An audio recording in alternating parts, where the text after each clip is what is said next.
መንግስት ኖርዌይ ትማል ረቡዕ 23 ጥቅምቲ 2024 ንምክልኻል ህጻናት ዝምልከት ሕጊ ኣውጽኦም ኣብ ኩለን ማሕበራዊ መራኸቢታት ወይ ሶሻል ሚድያ ድማ ዝተሓተ ገደብ ዕድመ ናብ 15 ክብ ከተብልያ እቲ ቀዳማይ ሚኒስተር መንእስያትን ህጻናትን ካብ ሓይሊ ኣልጎሪዝም ክሕለዉ ይደሊ How we train our kids, I think they are exposed to too much screen and too little reading.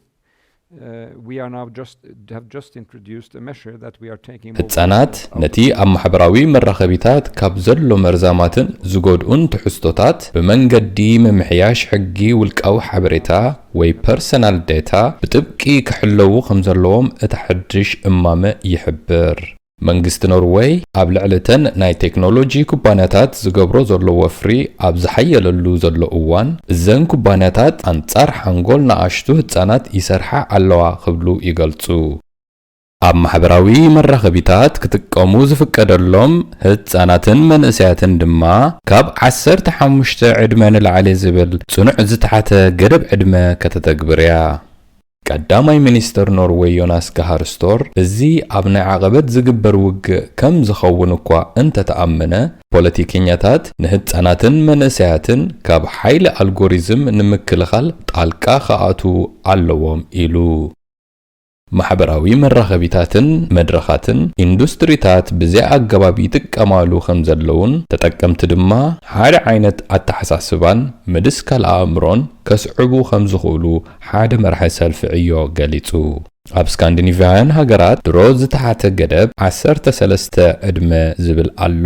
እዚ እናሃለወ ኸሎ ልዕሊ ፍርቂ ካብ ደቂ 9 ዓመት 58% ካብ ደቂ 10 ዓመትን 72% ካብ ደቂ 11 ዓመትን ኣብ ማሕበራዊ መራኸቢታት ከም ዘለዉ በዓል መዚ ሚድያ ኖርዌይ ዝገበሮ መጽናዕቲ የመልክት።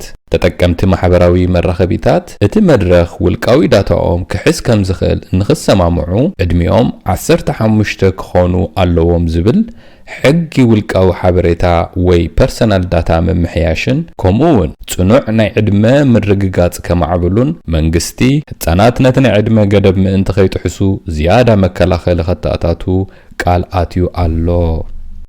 ሚኒስተር ህጻናትን ስድራቤታትን ክጀርሲ ቶፐ ምስቶም ንህጻናት ዝያዳ ጽኑዕ ናይ ኦንላይን መቆጻጸር ንኽግበር ጎስጓስ ዝገብሩ ዘለዉ ወለዲ ኣብ ዝገበረቶ ርክብ እቲ ስጉምቲ ንወለዲ ንምሕጋዝ እውን ዝዓለመ ምዃኑ ገሊጻ። ወለዲ ኣይፋል ንኽብሉ ውሕስነት መሃብ እውን እዩ ኢላ። ብዙሓት ሰባት ብሓቂ ንደቆም ሞባይላት ክኽልክሉ ከም ዝደልዩ ንፈልጥ ኢና፣ ግን ከዓ ዝከኣል ኮይኑ ኣይስምዖም እዩ። ከምዚኦም ዝበሉ ገደባት ንምትግባር ዝሕግዙ ሜላታት መንግስቲ ኣብ ሰብኣዊ መሰላት ጣልቃ ከም ዝኣቱን ገሊጻ። ከምኡውን ኣውስትራልያ ንህጻናት ካብ ማሕበራዊ መራኸቢታትን ካልኦት ዲጂታላዊ መድረኻትን ክትዓግቶም እያ። ንኣሽቱ መንእስያትን ህጻናትን ዝምልከት እገዳ ማሕበራዊ መራኸቢታት ከም ዝህሉ ኣፍሊጣ።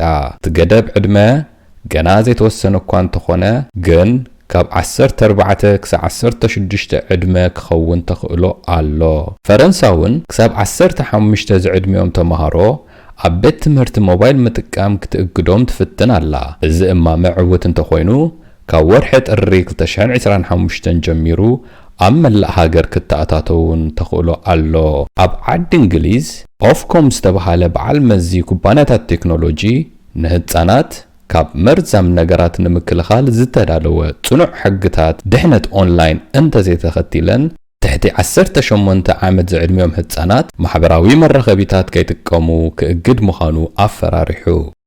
ኣብዚ እዋን እዚ ኣብ ስካንዲኔቭያን ሃገራት ማሕበራዊ መራኸቢታት ንምጥቃም ዝወሓደ ገደብ ዕድመ 13 ኮይኑ እዚ ድማ ምስ ወሃብቲ ኣገልግሎት ከም በዓል ቲክቶክ፣ ኢንስታግራምን ስናፕቻትን ዘለወን ውዕላት ዝሰማማዕዩ።